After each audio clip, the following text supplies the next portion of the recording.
Baik, Assalamualaikum warahmatullahi wabarakatuh. Murid-murid tahun 4 cerdas, bertemu kembali kita dalam PDPR Sains. Okey, cikgu minta maaf pada hari ini cikgu tak dapat untuk menjalankan kelas secara dalam talian lagi kerana cikgu memberi laluanlah pada subjek lain untuk sesi pencerapan PDPR mereka. Baiklah, saya harapkan semua murid tahun 4C berada dalam keadaan sihat walafiat. Alright, so kita teruskan untuk tajuk baru iaitu unit 7. Tajuknya adalah tenaga. Baik, dalam tenaga ini awak akan belajar bentuk tenaga. Okey, bentuk tenaga, awak akan belajar perubahan bentuk tenaga juga. Okey, perubahan bentuk tenaga. Alright, seterusnya sebelum masuk tenaga, awak belajar tajuk kecilnya ialah sumber tenaga. Okey, pada hari ini, objektif kita pada hari ini, akhir nanti awak boleh menyatakan sumber tenaga. Okey, menjelaskan ada berapa sumber tenaga dan sumber tenaga tersebut daripada mana. Okey, kita tengok gambar pada situasi dalam buku teks awak ni, muka surat berapa ni? Teks awak muka surat 123. Okey, kita tengok ada dua orang budak. Okey, ada dua orang budak, seorang budak lelaki dan seorang budak perempuan. Okey, ada kakak ni tengah main gitar, abang ni tengah bakar marshmallow. Wow, sedapnya. Dan kakak ni tengah santai, okey, di atas hammock, okey, sambil membaca buku cerita. Baiklah. Dalam situasi ini ada beberapa jenis tenaga sebenarnya. Okey, ada beberapa sumber tenaga. Okey, kita nampak nyaman di tepi pantai yang indah. Okey. Angin tiup sepoi-sepoi, ada cahaya matahari. Daun-daun gugur ditiup angin. Angin juga dapat menggerakkan kapal layar. Okey, dan menerbangkan layang-layang budak lelaki dan budak perempuan ini. Okey, ada api. Okey, unggun api dinyalakan untuk membakar marshmallow ini. Dan kakak ni main gitar, agak-agak lagu apa yang dimainkan kan? Alright. Seterusnya, ada bot laju di sini, di pantai ini. Okey, brother ni bawa bot laju. Tahulah dia nak pergi mana. Biasanya dapat bercuti tepi pantai kan. Seterusnya, kakak ini santai sambil membaca buku di dalam hammock ni tadi. Okey, seterusnya, baik. Kita nak masuk pada tenaga dan sumbernya. Hari ini kita nak belajar ini, tenaga dan sumbernya. Apa maksud tenaga? Okey, akhir nanti awak dapat menyatakan maksud tenaga dan menjelaskan. Menjelaskan apa? Menjelaskan sumber tenaga. Sumber tenaga ni sebenarnya ada je dekat sekeliling kita, tapi kadang-kadang kita je yang tak tahu bahawa itu adalah tenaga, sumber tenaga. So lepas ni dah tahu, cikgu ajar. Okey, jadinya awak boleh mengaplikasikan ilmu tersebut dalam kehidupan seharian. Dengar betul-betul penerangan cikgu ini dan akhir nanti awak dikehendaki menjawab soalan-soalan dalam kuis untuk pentaksiran bilik darjah. Alright. So, kita teruskan. Apa maksud tenaga? Tenaga ialah keupayaan untuk melakukan kerja. Itu maksud tenaga. Kita bertenaga untuk melakukan kerja. Kalau tak ada tenaga, awak tak ada keupayaan untuk melakukan kerja. Sekarang cuba awak pergi angkat satu kursi. Boleh tak angkat kursi makan dekat dapur awak? Okey, boleh. So, maksudnya awak ada tenaga. Sebab apa? Sebab awak boleh melakukan kerja. Apa kerja yang awak buat? Angkat kerusi. Okey, sekarang saya nak awak bangun daripada tempat duduk awak dan lari setempat. Okey, 1, 2, mula. Lari setempat, lari, laju. Okey, berhenti. Ada tak? Boleh tak awak lari setempat? Boleh tak Zamir lari setempat? Okey, mesti boleh kan Zamir? Okey, itu maksudnya awak mempunyai tenaga. Apa kerja yang awak buat? Berlari. Okey, daripada mana awak dapat tenaga untuk berlari, untuk mengangkat meja, untuk mengangkat kerusi? Okey, nanti kita belajar daripada mana tenaga awak dapat. Seterusnya kita tengok ya. Tenaga dapat diperoleh daripada pelbagai sumber. Alright, jom kita kenali sumber tenaga yang terdapat di sekeliling kita. Apa dia sumber tenaga yang pertama? Okey, contoh sumber tenaga yang pertama adalah matahari. Okey, sumber tenaga utama. Alright, sumber matahari kita tengok Matahari merupakan sumber tenaga yang paling utama. Okey, sumber tenaga yang paling utama apa dia? Matahari. Kenapa? Tenaga matahari boleh digunakan untuk menjana elektrik melalui panel suria yang dinamakan nanti bentuk tenaganya ialah tenaga suria. Bentuk tenaga kita akan belajar selepas ini, bukan hari ini. Okey, mungkin sesi PDPR yang akan datang. So hari ini awak kena fahamkan dahulu sumber-sumber tenaga yang ada. Okey. Yang pertama tadi apa? Matahari. Matahari sumber tenaga yang paling utama. Okey, seterusnya sumber tenaga yang kedua, air. Okey, air, apa fungsi air? Apa tenaga yang dapat dihasilkan oleh air?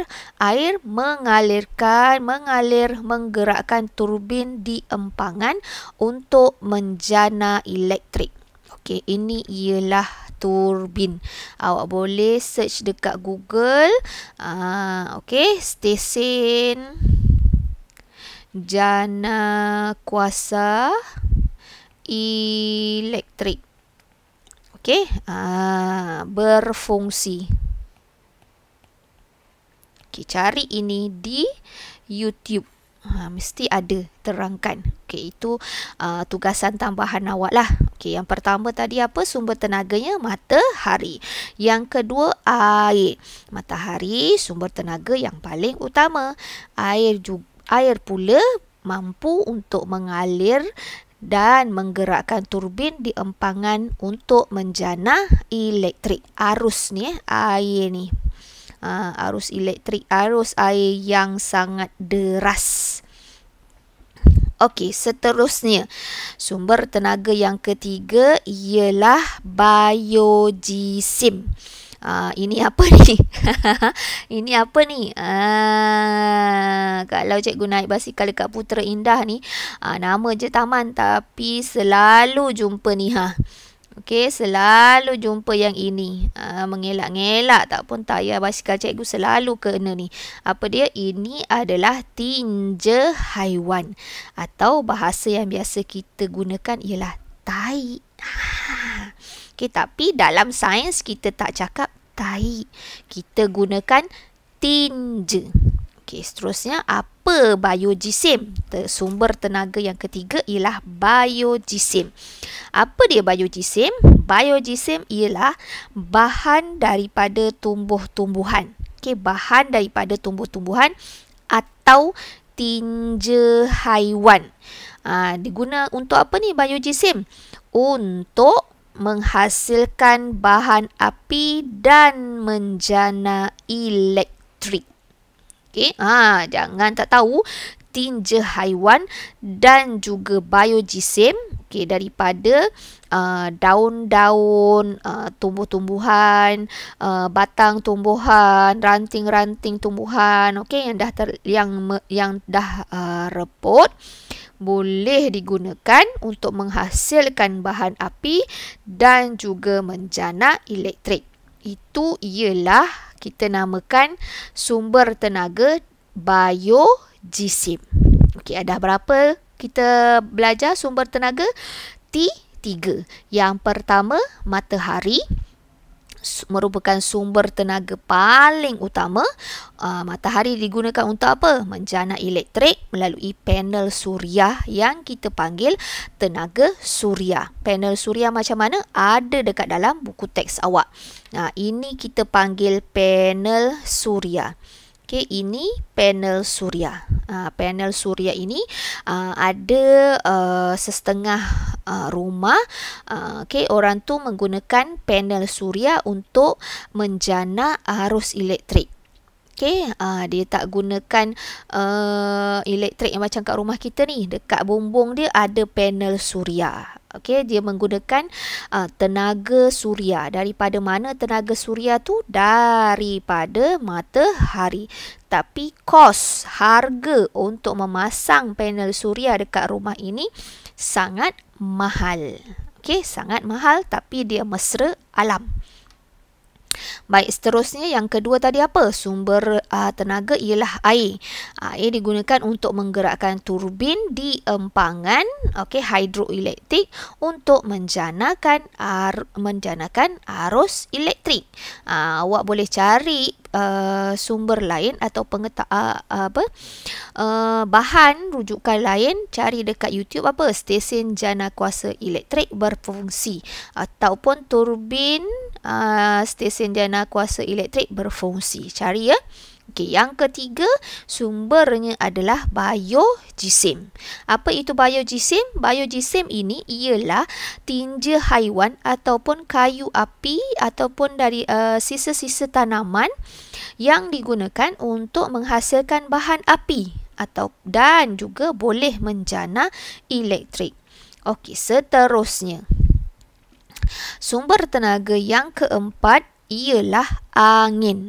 Dengar betul-betul lepas ni awak ada kuis untuk dijawab bagi pentaksiran bilik darjah. Okey, angin. Angin yang bertiup menggerakkan kincir angin. Apa fungsi kincir angin ni? Dia menjana elektrik. Menjana elektrik, kincir angin. Awak boleh juga dapatkan sumber tambahan. Okey, bukan makanan tambahan. Okey, sumber tambahan, ilmu tambahan daripada luar buku teks. Awak carilah di Google, di YouTube, kincir angin ini berfungsi. Cari lebih lagi. Daripada cikgu terangkan ni kan, awak kena cari lebih lagi. Itu usaha awak, iaitu inquiry awak, sifat ingin tahu awak. Okey, yang keempat adalah angin. Angin yang bertiup menggerakkan kincir angin bagi menjana arus elektrik. Okey, yang kelima ialah sumber tenaga dari bahan nuklear. Sumber tenaga nuklear. Okey, sumber tenaga nuklear ni seperti apa? Okey, contohnya uranium. Uranium digunakan untuk menjana elektrik di stesen jana kuasa nuklear. Okey, ini pun awak boleh cari maklumat tentang tenaga nuklear. Dekat Malaysia ni ada tak satu agensi, satu badan yang menguruskan bahan nuklear ini? Okey, cari dekat apa? YouTube, cari dekat laman web. Okey, nak tahu lebih lanjut tentang stesen jana kuasa nuklear. Nuklear ni di samping ada mendatangkan keburukan, bahan nuklear ini ada juga kebaikan kepada kita. Boleh cari dekat apa? Laman-laman web Stesen Jana Kuasa Nuklear. Okey, ada berapa dah sumber tenaga yang kita pelajari? 5. Okey, seterusnya yang keenam, bahan api fosil. Pernah dengar tak bahan api fosil? Apa tu bahan api fosil? Bahan api fosil adalah seperti petroleum. Pernah dengar perkataan petroleum? Okey, gas asli dan arang batu dibakar untuk menjanakan elektrik. Okey, siapa pernah nampak stesen ni petroleum? Dekat mana? Dekat Terengganu. Dekat Malaysia ada. Dekat mana? Dekat Terengganu. Okey. Okey, contohnya ada dekat Terengganu. Seterusnya, bahan api fosil. Okey, bahan api fosil ni contohnya apa? Petroleum, gas asli dan juga arang batu yang dibakar untuk menjanakan arus elektrik. Yang keenam.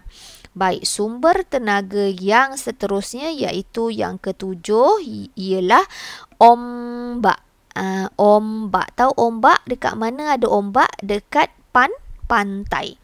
Okey, ombak ni fungsinya untuk menggerakkan turbin di dalam laut untuk menjanakan elektrik. Okey, untuk menjanakan elektrik. Okey. Ada lagi tak sumber tenaga? Saya rasa dah selesai. Ada berapa kita belajar sumber tenaga? Ada 7. Okey, ada 7. Right, yang pertama saya ulang balik tadi ialah matahari, yang kedua air, yang ketiga biojisim, yang keempat ialah angin, yang kelima nuklear dan yang keenam bahan api fosil dan yang ketujuh adalah ombak. Okey, dan kita tahu ombak tu daripada mana sumbernya? Daripada ombak laut, air laut. Right, yang bahan api fosil ni daripada mana? Petroleum, gas asli dan juga arang batu dibakar untuk menjana elektrik. Seterusnya nuklear. Bahan nuklear didapati daripada mana? Uranium. Okey, uranium ini adalah sejenis bahan nuklear yang digunakan untuk menjana elektrik dekat mana? Dekat ataupun di stesen jana kuasa nuklear. Kita ada 2 stesen jana kuasa yang kita belajar hari ini. Okey, satu stesen jana kuasa nuklear, satu lagi stesen jana kuasa hidroelektrik yang menggunakan air. Stesen jana kuasa nuklear ni bahan utamanya adalah uranium. Baik, angin. Angin yang bertiup itu dapat menggerakkan kincir angin. Ini kincir angin. Okey, kincir angin yang bergerak itu dapat menjanakan arus elektrik. Begitu juga dengan air. Air yang bergerak itu, arus air yang bergerak itu dapat menggerakkan turbin di empangan hidroelektrik bagi menjana elektrik. Elektrik itu akan disalurkan ke rumah-rumah awak lah. Baik, seterusnya biojisim. Daripada mana biojisim ni? Kayu-kayan. Tumbuh-tumbuhan yang dah reput, yang dah ditebang. Okey, sisa-sisa tanaman ataupun tinja haiwan. Okey, digunakan untuk apa? Menghasilkan bahan api dan juga menjana elektrik. Air, tadi saya terangkan matahari. Kena ingat, matahari adalah sumber tenaga yang paling utama digunakan untuk apa? Menjana elektrik melalui panel suria. Ada juga dinyatakan gambar panel suria pada bumbung sesebuah rumah. Alright, seterusnya itu sahaja pada hari ini kita belajar 7 sumber tenaga. Dan apa maksud tenaga? Tenaga ialah keupayaan untuk kita melakukan sesuatu kerja. Baik, seterusnya kita akan jawab kuis. Okay, awak buka link kuis yang saya sertakan nanti. Okey. Jawab kuis di situ bagi pentaksiran bilik darjah seorang murid. Saya bagi peluang untuk menjawab sebanyak 3 kali. Okey, itu sahaja. Selamat belajar dan jumpa lagi ya. Terima kasih.